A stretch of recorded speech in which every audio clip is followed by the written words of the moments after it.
husband and wife. Yeah, I was gonna say you have a husband and wife. Yes, we're all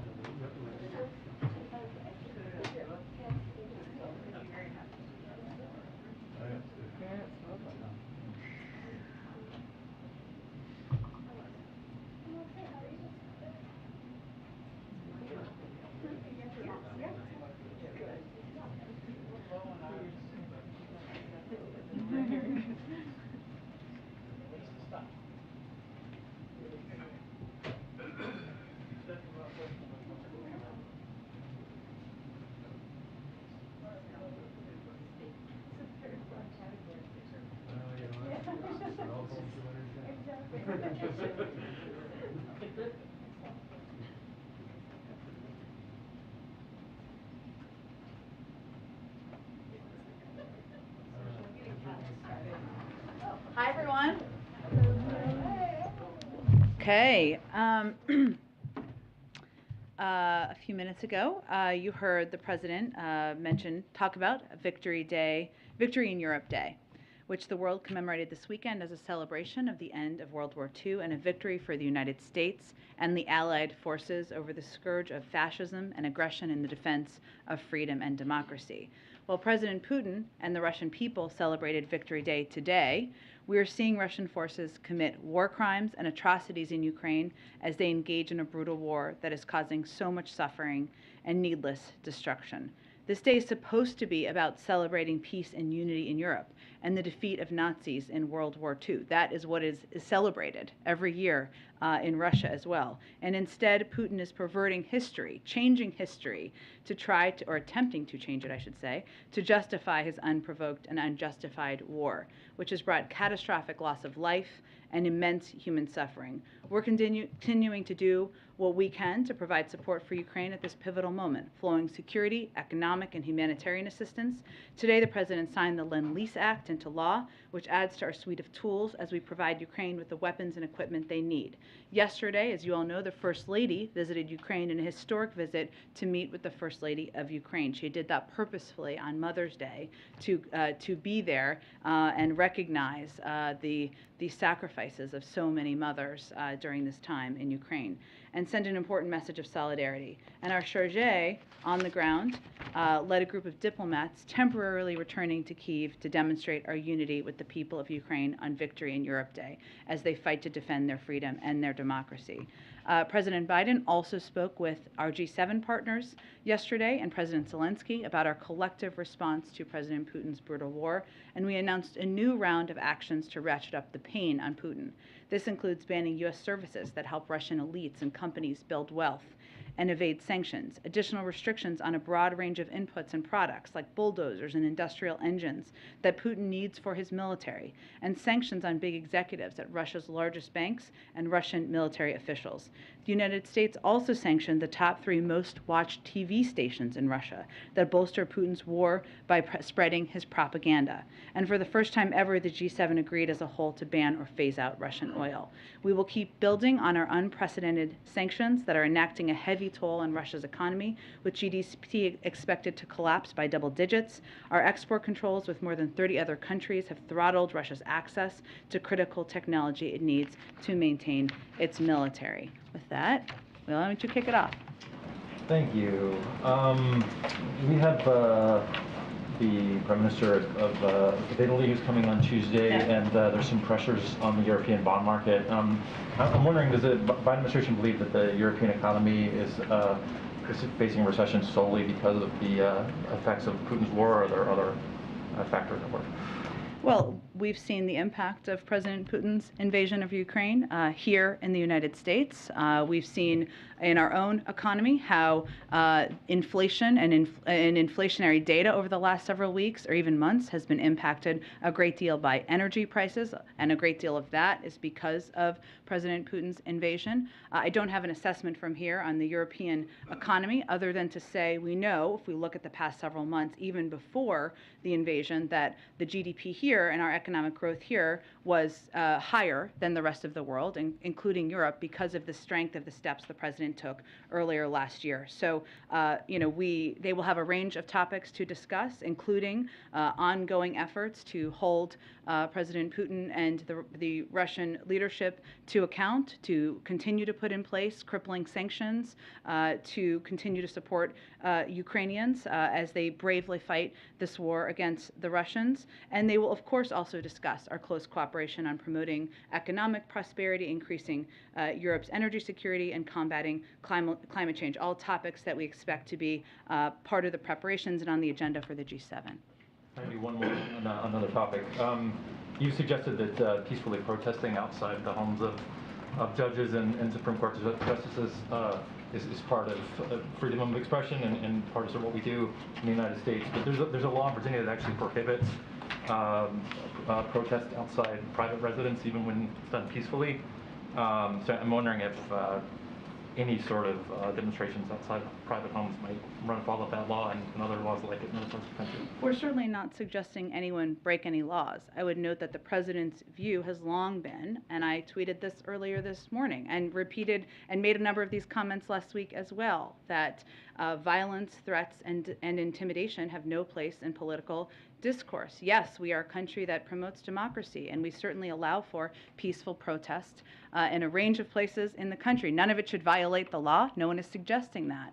And it should never resort to violence, to threats, to intimidation in any way, shape, or form. But that is what our position is and the president's position is. Go ahead. Thank you. On abortion, Republican leader Mitch McConnell has said that a national ban on abortion could be possible, depending on the votes. Without court intervention, just how at risk does the administration believe the U.S. is to completely outlaw abortion? I think we're at serious risk. You noted Mitch McConnell and other Republicans in Congress are talking about a national ban on a woman's right to choose. There were a number, I think it was something, I can get the exact number here, but dozens and dozens of Republicans in Congress signed on to the Mississippi court case and advocating for severe restrictions on a woman's right to choose and a woman's right to make choices about her own body. And we've seen in other places in the country. Just yesterday, the governor of Mississippi said directly whether that.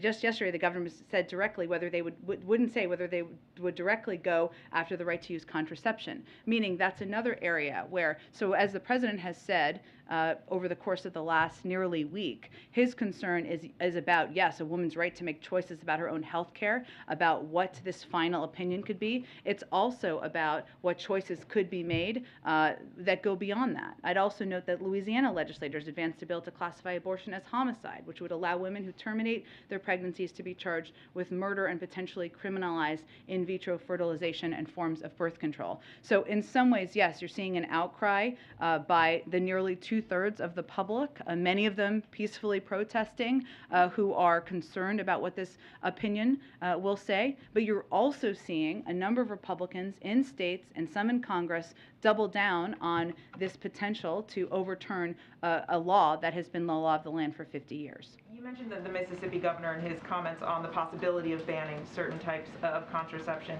Is the administration planning to take steps to try and preemptively safeguard access to contraception? Well, I would say there's a range of considerations that are underway, both by our counsel's office, by the Department of Justice, led by the Gender Policy Council, to take every step we can to protect women's fundamental rights and protect rights beyond that. I would note that, and the president talked about this a little bit last week, but when we're talking about Roe has been the precedent for a number of other laws passed by the Supreme Court that impacts people's fundamental lives, their basic rights, their freedoms, their privacy, and their protections, including, if you look back, Griswold versus Connecticut, Eisenstadt versus Baird, which ensured the right to use contraception was protected. That is law now, but we are clear-eyed about this being a precedent for that and what could come next. Obergefell versus Hodges, which protects the right to marry. Lawrence versus Texas, which stops government from preventing sexual relationships between consenting adults. For 50 years, Roe has been the basis for a number of these decisions that have impacted and changed people's lives, in our view, for the better. You mentioned again, I mean, obviously you're discussing next steps here. You've said before that you're not going to detail what's sort of on the table, especially until the final ruling comes down. But why not? I mean, especially when states have trigger laws, sort of why not communicate at least what the options are to try and get ahead of some of this, give women some assurances, as we see, obviously growing concern across the country? Sure, Mary. Well, what I've talked about a little bit in here in the past, which people can look to as a model for what we're trying to do, is what we've done in response to SB 8 in Texas, right? We created the Dire Need Grant Awards to provide funding to expand access to emergency contraception and family planning services. In addition, you also saw the Department of Justice and the Attorney General release a statement in response to Texas SB 8 that reaffirmed their commitment to using existing federal law to protect the safety of patients seeking access to reproductive health services. The Department of Health and Human Services has also been implementing a three-pronged department-wide response to protect patients and providers. We've also talked in here a great deal about the fact that we know that 26 states have indicated their plans on a different varying levels, I should say, of overturning women's fundamental rights. 13 have trigger laws, and what we're looking at, and some states have also taken steps. Connecticut, California are two of them. Others are also examples to protect women's rights. What we're looking at here is nearly half the country potentially not allowing women to have access to choices about their own bodies and their health care that has been the law of the land for 50 years. So, and we know who that will impact, because 75% of people seeking abortions make less than 200% of the poverty level. We know the majority of people seeking abortions are women of color. So we are taking into account all of that as we look at options. Go ahead. Just to follow up on all that, Mary asked what I would for the most part, but Look at that collegiality at play. when are we going to hear from the president on this issue? We've heard from just about every other Democrat. You've clearly come prepared with all the details today. Do we have to wait until the court ruling is official, or might he speak out beforehand? I would say he spoke multiple times last week, and I expect you'll continue to hear him speak about this issue. He spoke on the tarmac, was noisy. Does that not count? Well, I'm just wondering if there's going to be something slightly more prepared and thoughtful to try to, make use of the presidential bully pulpit the way he can. When he wants to, he can draw attention to issues. You're right, and what I was pointing to, Ed, is that obviously this was in his mind and front and center for him last week, because he spoke multiple times to this, unprompted in some cases, some prompted by questions, of course, and I expect he will continue to do that. What I don't expect he will do is speak to an opinion that is not yet final, that has not yet been released, but certainly speaking to the protection of women's fundamental rights, of their rights to make decisions about their own health care, and certainly his concern, which he's talked about for decades, about privacy and privacy protections, which he said last week was the basis of his leading the fight against the Bork nomination. So I expect you'll continue to hear him talk about that, and there will be more opportunities for you all to ask good questions. Two other, if I could real quick. Tomorrow he's giving a speech on inflation. Yeah. Wondering if you can give us some sense of what more he'll get into. Sure.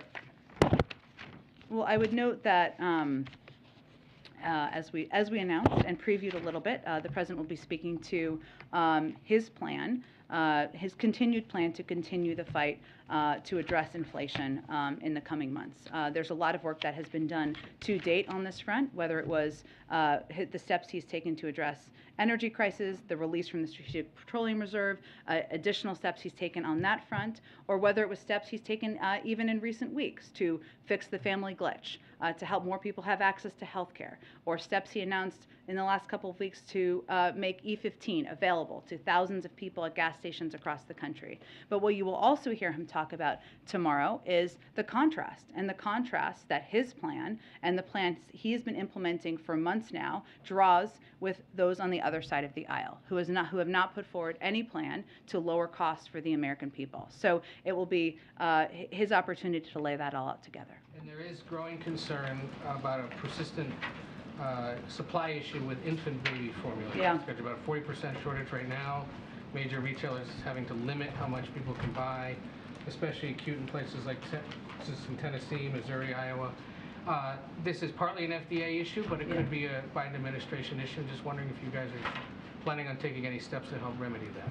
Well, let me first say, as you know, but the FDA issued a recall to ensure that they are meeting their obligation to protect the health of Americans, including babies, who, of course, were receiving or taking this formula, and ensure safe products are available. That's their job. Ensuring the availability of these products is also a priority for the FDA, and they're working around the clock to address any possible shortage. Okay, that is like hearing your voice on the answering machine, which I know that's a very outdated reference, but we've all been there. So what the FDA is doing, which while they're independent, they are part of the administration, is taking a number of steps to address. That includes working with major infant formula manufacturers to ensure they're increasing production, because part of this issue is, of course, making sure there's stock on the shelves, right? And working with the industry right now to optimize their supply lines, product sizes to increase capacity, and prioritizing product lines that are of greatest needs. Because obviously, as someone who my child has long been out of formula, fortunately, but it's close enough that I remember when you're trying to go to the store and get the specific kind of formula for your age child or whatever their needs are. So they are taking steps with that in mind. They're also exercising flexibility and expediting review of notifications of manufacturing changes that will help increase supply, particularly in the case of specialized formula. So that applies to that as well for medical needs. And they're also trying to streamline import entry review processes for already notified infant formula products coming from notified foreign facilities. So what they're trying to do in the shorthand of it is increase supply by working with a range of manufacturers and what their capacity is to ensure that the kinds of formula that was recalled is where they're able to help ensure it's on the shelves. What is it something that's kept in a national stockpile, you know? I don't believe there's a national stockpile of baby formula, but the FDA is not just their responsibility in their view to ensure that we're meeting our obligations to protect Americans. It is also their obligation to take steps to ensure supply can be met when they take these steps. So that is what they're very focused on. What's an answering machine? If you know. Since you're 25, I'll explain it to you after the briefing. Could you just give some general reaction to Putin's speech this morning? Sure, I tried to do it a bit at the top, but what I will say is that what we saw President Putin do is give a version of revisionist history that took the form of disinformation that we have seen too commonly as the Russian playbook. Now, what is fortunate is that we are all aware. Reporters around the world are aware. Europeans are aware. Americans are aware of the disinformation factory that President Putin and the Kremlin seem to be. But the suggestion that this war that was prompted by, directed by President Putin, was prompted by Western aggression or Western plans is patently false and absurd. And otherwise, I would say, our view is that we should remember, and this is why I did this at the top, what this day is actually about, which is something that we have all celebrated, which is the defeat of Nazis after World War II, something that Russians have celebrated in the streets for many years. Quick question on a totally unrelated topic. Biden has blamed large meat packers for the run-up in meat prices. Yeah. And today, Tyson's Foods had another record or very good earnings out that showed its average prices for beef had climbed nearly 25% compared to the same quarter last year. I wondered if you all have any reaction to that. Is this the sort of price gouging that the administration is seeking to stop? I don't have any reaction directly to one company's earnings, but what the president's concern is, and what Secretary Vilsack, who's been here a number of times, is concerned about, is that the meat industry, the conglomerates are so small, not small, they're very large, but they're so dominant that they are elbowing out, of course, smaller producers, and that they have this capacity and ability to jack up prices and pass those on to consumers when they should not. But I don't have any direct reaction to one company's reports. I am not aware of this issue and our concern being addressed, though. So it's an ongoing concern. Go ahead. Just a little bit more on the Victory Day speech. Given that he didn't really point to specific victories, and he also didn't signal, some kind of upcoming massive escalation or some pathway to ending the war, I'm just wondering if there were any takeaways for U.S. officials specifically related to the trajectory of the war from that speech? I would say what we're watching closely is what we're seeing on the ground. And what we're seeing on the ground is, the right now, a great deal of the war, as you all know, and my colleagues at the Department of Defense have briefed on this, even as recently as this morning, has obviously moved more to the east, and that terrain is very different. The Donbass is a lot more flat. It's little small villages. It's very different from what we were seeing in Kyiv. That is a terrain that the Ukrainians know well. And what we look at as we look to the totality of the country, and if we go back to mid-February when President Putin was giving speeches basically declaring he was going to subsume Ukraine, take over the country, the territorial integrity of the country, and go beyond that, that is exactly not what's happening today. President Putin and the Russians are not marching through Kyiv. They are struggling to fight in other parts of the country, and the Ukrainians are bravely and courageously fighting every day. So we look at what's happening on the ground, though it is important to note and to call out the revisionist history that we saw in this speech, and the fact that any such statements that we've seen for months from President Putin, that the war was prompted by the West, is just patently false and inaccurate, and we can't state that too often. On the First Lady's trip to Yeah. Ukraine, is there anything more you can share? You've talked a little bit about why she wanted to choose Mother's Day to travel into Ukraine. In terms of sort of the security concerns, which you've talked about a lot, how were you all able to get to a point where you could feel confident, the president could feel confident that she would be totally safe? I'm not going to get into behind-the-scenes security concerns or considerations. Obviously, she would not have gone if we did not feel comfortable with the security arrangements. I will note that she went there, as you said, because she wanted to go on Mother's Day, because she thought it was important to show the Ukrainian people that the war has to stop, that the war has been brutal, and that the people of the United States stand with the people of Ukraine. That's why she went yesterday, to show that the hearts of the American people are with the mothers of Ukraine. She also, of course, she's been back now, and she's had an opportunity to speak with the president, and has conveyed, she said this publicly, directly to him, what she saw on the ground, the need to support the people of Ukraine. She saw the horrors and the brutality that the people she met had experienced, and that was something she conveyed directly to him. But in terms of security, obviously we have a range of security considerations we make, and I'm not going to get into those from here, though. Just have a quick COVID question. Sure. The warning about the 100 million potential COVID infections by the fall and winter if new COVID funding isn't approved. Yeah. Dr. Jha has said that this is based on a range of internal and external models. Could the White House point us to which specific models were used to get to that number? There are a range of, as he said, internal and external models. Well within that range is that number. The point he was making is that we know what we need to do. We have put out an entire playbook to address the pandemic, to help a preparedness plan, to ensure Americans are protected and that we stay on the front foot in our fight against COVID. If we do not take action, we also know that we know that the virus is going to continue to evolve. And without us staying vigilant and prepared, like not having access to life-saving vaccines, testing, therapeutics, it has the ability to upend our lives. So he is a doctor himself, as you know, a very experienced one. He talks to a range of experts internally and externally. There's a range of models that are out there, and this is well within that range. And the point he was making is about the impact if we do not act, if Congress does not act. Would the White House be able to make Can public? we spread out the questions a little bit? Can you yield to your colleagues, please? I would be happy to, but I think it would be polite if you let MJ finish her question.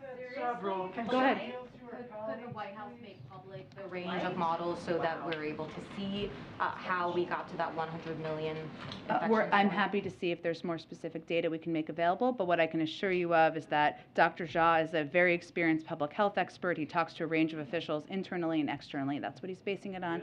Let me go to the back. Go ahead. Go ahead. この度、日本に来ることに対して多くの方が感謝しています。That means many in Japan are welcoming the upcoming visit. And two quick questions. One, Japan has a population of 130 million, but only 39,000 deaths from the virus. I'm wondering if the administration is aware of that, and maybe some best practices can be studied while we're there. And second, will there be a reaffirmation of the security treaty, especially about the Senkaku Islands? And then I have one quick follow-up. Sure.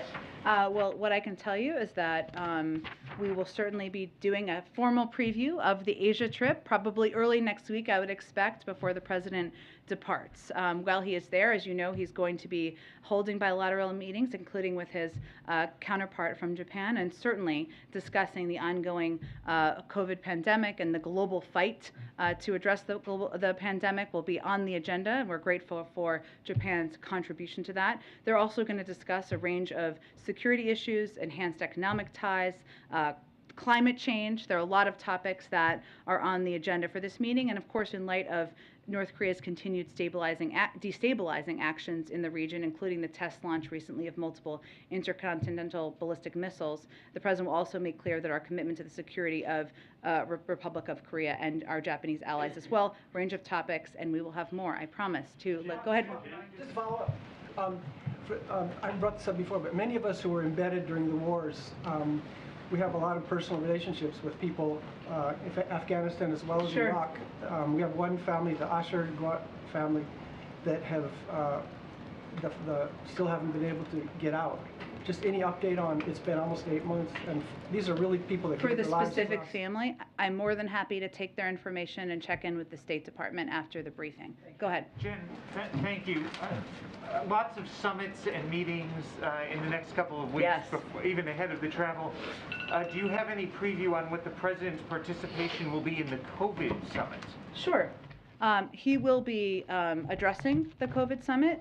We are, of course, convening the COVID summit in order to have an opportunity for the global community to continue to discuss our fight against the pandemic. I would note, just to get everybody up to speed as you're preparing for your coverage, we committed to sharing 1.2 billion doses of safe, effective vaccines with the world. We're making good on that commitment.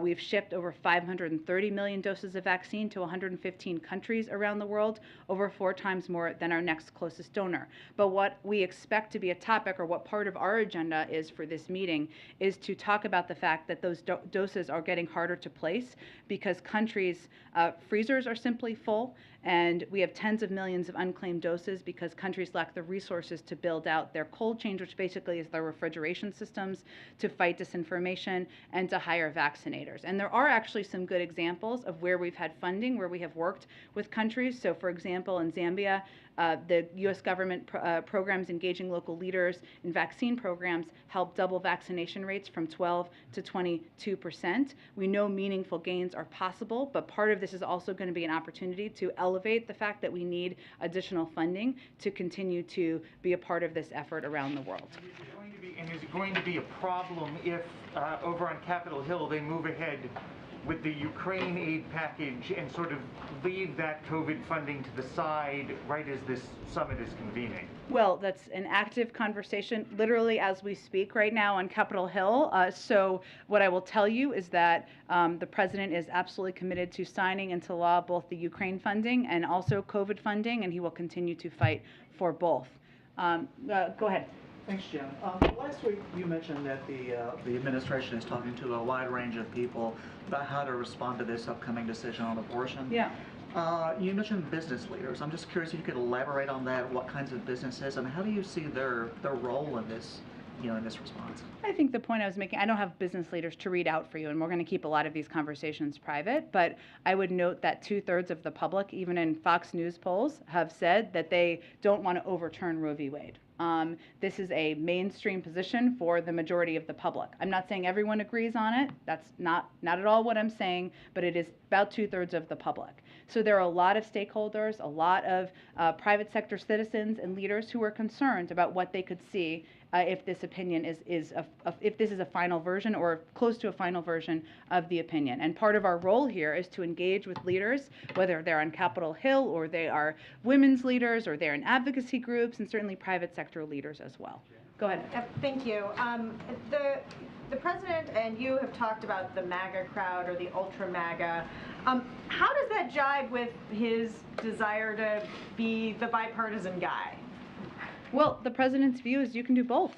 He believes that there is work we can continue to do together. We're actively advocating for. He was out traveling in just last Friday on the Bipartisan Innovation Act. We believe that needs to move forward. It should move forward, and that can build on the nearly 80 bills that we signed into law last year that are bipartisan.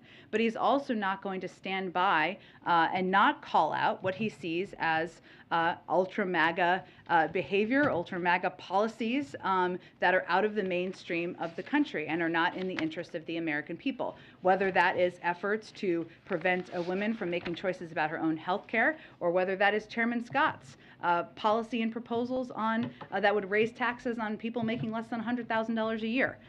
He's going to continue to call that out, but he believes there is still a path to move forward on where we have agreement. And on the First Lady's trip to Ukraine, Yeah. does that change the calculations at all about the president making a visit to Ukraine, since this presumably worked? Their travel is a little bit different. I think you all know from traveling with the president, but there's not a trip currently planned. But again, he would love to go to Ukraine. I just don't have anything planned or anything to preview at this point. Go ahead. Thanks, Jen. There are reports now, you just alluded to this a minute ago, that Democrats are in fact going to bring forth that Ukraine aid without the COVID funding attached. I know you've told me last week that that was something that the White House wanted to see them attached, but we're being told that the president actually had said, look, the Republicans don't support that, let's leave it aside. Can you confirm that? Was there a change in thinking over the last few days at the White House over how this package should proceed? Well, that has been his preference, to get both of them done together, which he has thought that would be the most efficient process. Since this is actively happening right now, I don't have any confirmation of it from here. I expect we'll have more. Even though I have dwindling days left here, I'm still not going to get ahead of the president because, I want to enjoy those last few days. But hopefully we'll have more to say on where we stand soon. Go ahead. Does the president plan to condemn the leak of the Supreme Court draft opinion or the doxing of the justices now that we've seen violence unfold? Well, I would say that we have been clear, and the president's position has long been, that we should not see protest that takes the form of violence, that takes the form of vandalism, and that threatens anyone. That has long been his position for his entire career and continues to be his position. And for tomorrow, your office released that... But can I say one more thing? Sorry. Please do. We have not seen violence or vandalism against Supreme Court justices. We have seen it at Catholic churches. That's unacceptable. The president does not support that. We have seen it at some conservative organizations. That we don't support that. And we certainly call for, we know the passion, we understand the passion, we understand the concern. But what the president's position is that that should be peaceful, the protest. But continue, go ahead.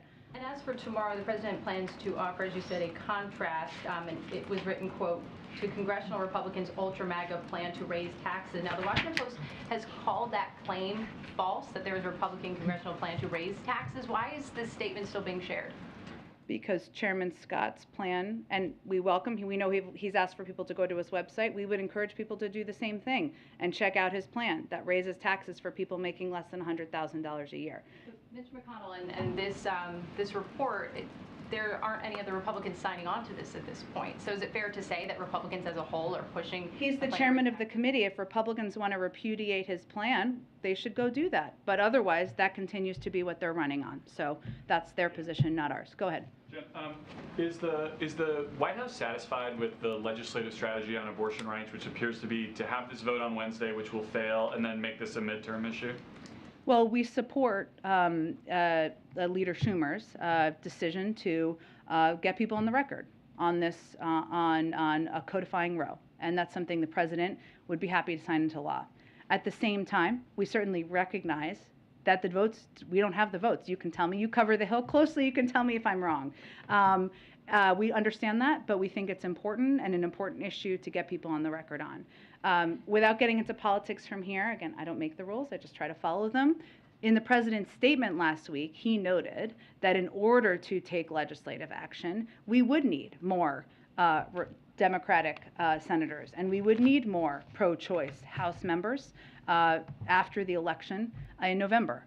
So we certainly recognize that, and we know that's on the minds of many people across the country. And if I can follow up on that, one of the votes you don't have is probably Joe Manchin's. I'm curious, when was the last time the president spoke to him about either this issue or his domestic agenda, which Manchin has been signaling he's open to maybe reviving some of these conversations that basically died in December. Well, we are open to this moving forward as well. I will say that just because we don't confirm conversations happening, it doesn't mean they're not happening. But the president has asked us not to get in specific details or confirm the timing or specifics of their conversations, so I'm not going to do that. Is it fair to say they're still actively happening? I can tell you that we are still in touch with Senator Manchin. We certainly are in touch with a range of Democrats about the need and the importance of moving forward. And as it relates to the president's remarks tomorrow, obviously moving forward with a reconciliation package that would lower costs on American people, on elder care, on health care, on child care, would be a step that would help address how inflation is impacting people across this country. So we're having a range of conversations. A lot of Democrats are having a range of conversations with each other. I'm just not going to detail them more from here. Go ahead. Jim, on the sanctions against Russia, what would it take to lift those? If Ukraine agreed to a peace deal, is that enough, or would the U.S. want something more? I'm not going to negotiate from here on that. We do know that an end to this will require a negotiated diplomatic process, and we support that. But our role is to continue to strengthen the Ukrainians' hand, whether it's through military assistance, economic, humanitarian, continuing to keep the world united, and we're just not going to get ahead of the process. And just real quickly, back on the Rick Scott question, Senator McConnell did repudiate that plan. So how can you say it stands for what Republicans? Well, he's the chairman of the committee. I wouldn't say every Republican has repudiated. If that's not at all the plan they're running on, and none of them are for it, then they can speak for themselves. Yeah. Go ahead. Jen, on abortion, this country is about to engage. Some states that don't have trigger laws are going to decide what they think the restrictions should be on abortion, and that's going to be a tough question in many of these states. Does the president have a clear belief in what he thinks the restrictions should be on, or if there should be any restrictions on abortion? And you've been asked this before, but I just want to get a clear answer. The president's view is that women should be able to make choices about their own health care. I'm not going to detail it further beyond what he said in the past from here. Restrictions? Again, I'm not going to detail his opinion. He's spoken to this a number of times. Go ahead. I have one question on ASEAN and one question on Russia. Sure. On ASEAN, the rotating chair of ASEAN, Cambodia, said prior to the upcoming summit that it's a normal practice that the host of the nation to meet with the chair of ASEAN. And we know President Biden actually wrote a letter to Prime Minister Hun Sen, and will the president have a bilateral meeting with the Prime Minister? I'm very happy to check on that. The schedule, I know it feels very close because it is. It's in a couple of days. But I will check and see. He obviously invited the leaders of ASEAN, from Brunei to Cambodia, Indonesia, Laos, Malaysia, the Philippines, Singapore, Thailand, and Vietnam, as well as the ASEAN Secretary General to Washington to participate in the summit. But in terms of bilateral meetings, I can check and see if there's any on the schedule. Another question on Russia about the intel leaks by the American officials. Thomas Friedman said that he was told that President Biden called the Director of National Intelligence, Director of CIA, and Secretary of Defense to make clear in the strongest and most colorful language that this kind of loose talk is reckless and has got to stop immediately before we end up in an unintended war with Russia. Is that true? And is the president worried about the unintended war with Russia? Well, what I will tell you, without confirming private internal calls, that the president was displeased with the leaks. His view was that it was an overstatement of our role, an inaccurate statement, and also an understatement of the Ukrainians' role and their leadership, and he did not felt they were constructive. Go ahead. Did not feel. That was grammatically inaccurate. Okay, go ahead. Thanks, Jeff. There seems to be a lot of bipartisan support for listing Russia as a state sponsor of terrorism. Is that something on the Hill I'm talking about? Is that something being discussed in the White House? And if the president's not there, how would he define the line that would have to be crossed to go there? I know we've talked about this quite a bit in the past. I would note that to be named a state sponsor of terror There's only about 4 countries that have been named state sponsors of terror in the world. There are a number of actions that are often taken if a country is named a state sponsor of terror. A number of those we've already taken, including crippling economic sanctions, sanctions on individuals, other restrictions for the country, and obviously making the country a global pariah is part of that objective. Those are all steps that we have already taken and implemented as it relates to Russia. I don't have anything to preview in terms of a consideration here, and certainly we'll see what happens in Congress. Go ahead. Thanks, Jen. What's the White House reaction to Sinn Féin's gains in the Northern Ireland Assembly over the weekend? Let me check with our national security team, and we'll see if we can get you a comment on that specifically.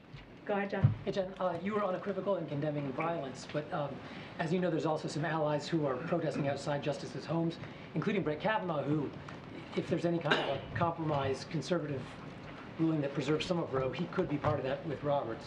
So my question is it appropriate to protest outside people's homes, and is it productive or not productive?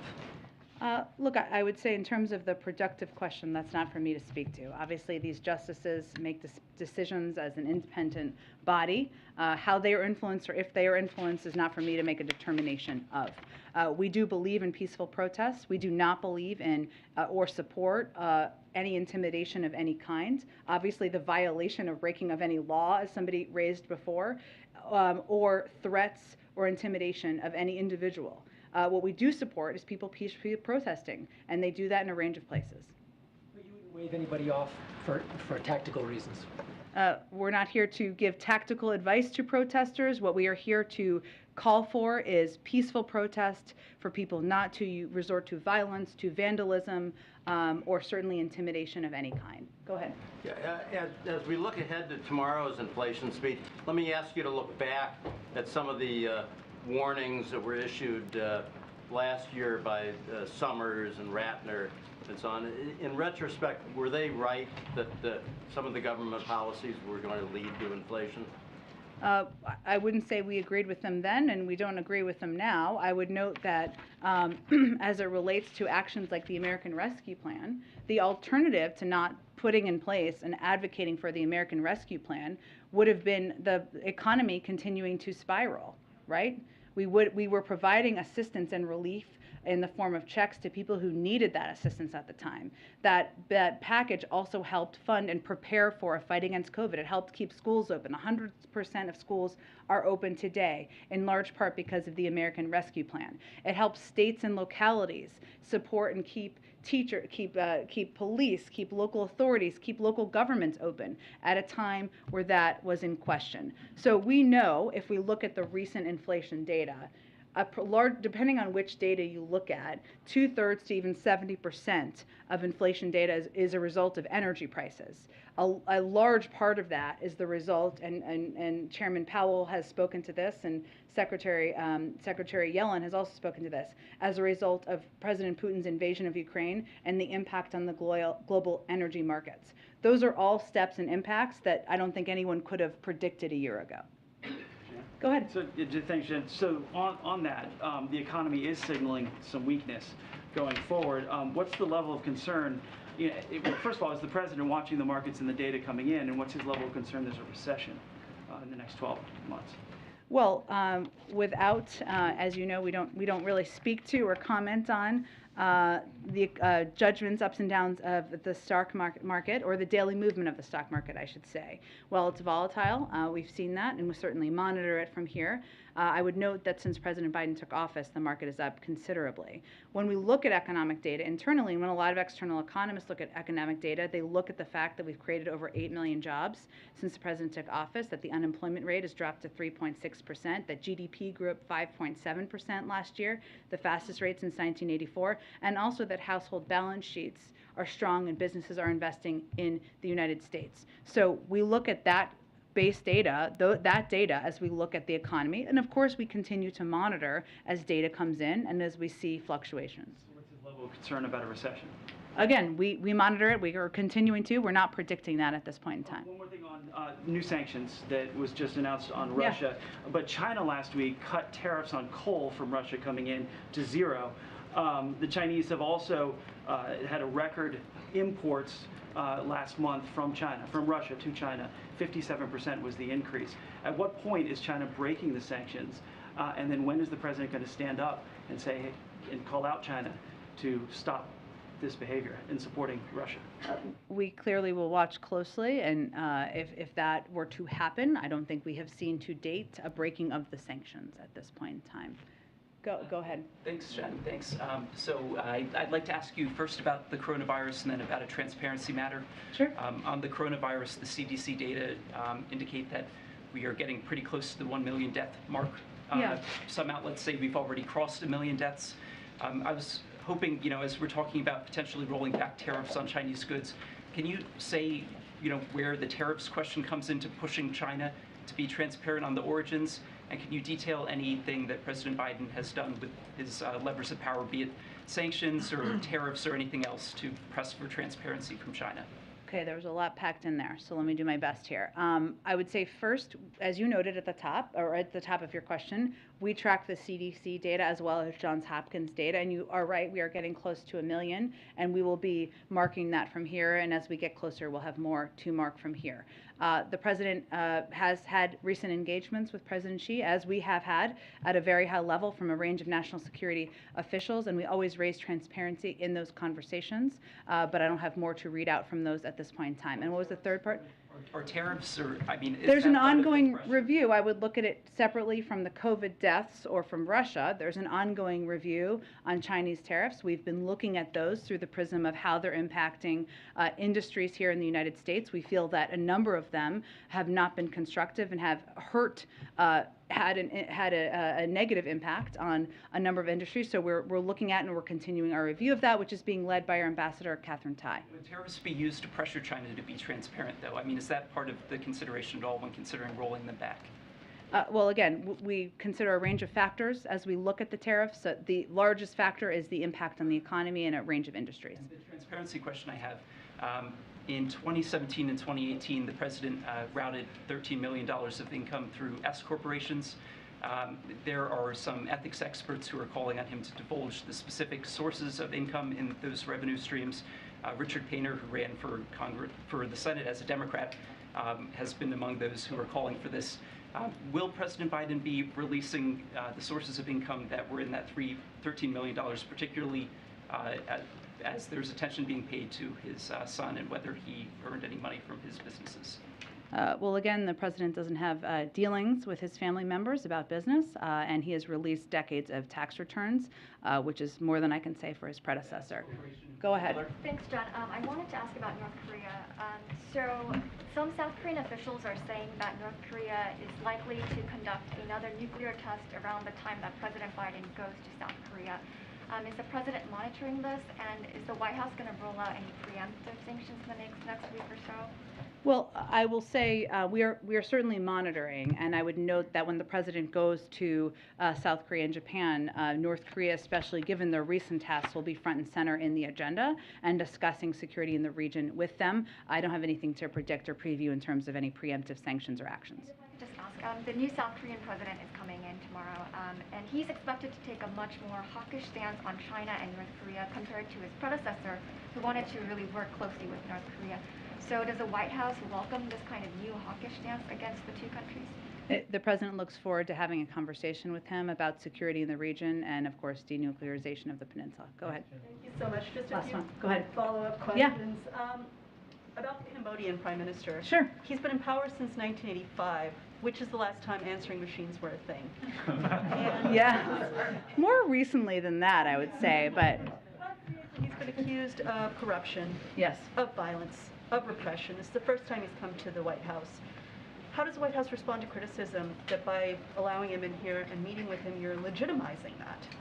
I would say that the president has never held back in raising concerns about human rights when he has conversations with leaders where that's relevant. And this is an ASEAN meeting where all of the ASEAN member nations are included and invited. It's not isolating, it's not doing a state visit or anything along those lines. It's an opportunity to discuss with leaders in the region a range of topics that we work together on, whether it's COVID or economic growth or security in the region, and that's exactly what will will be the focus, but he has never held back in raising concerns where he has them, including with countries where we have a range of work we do together. Thanks, everyone. We'll see you tomorrow.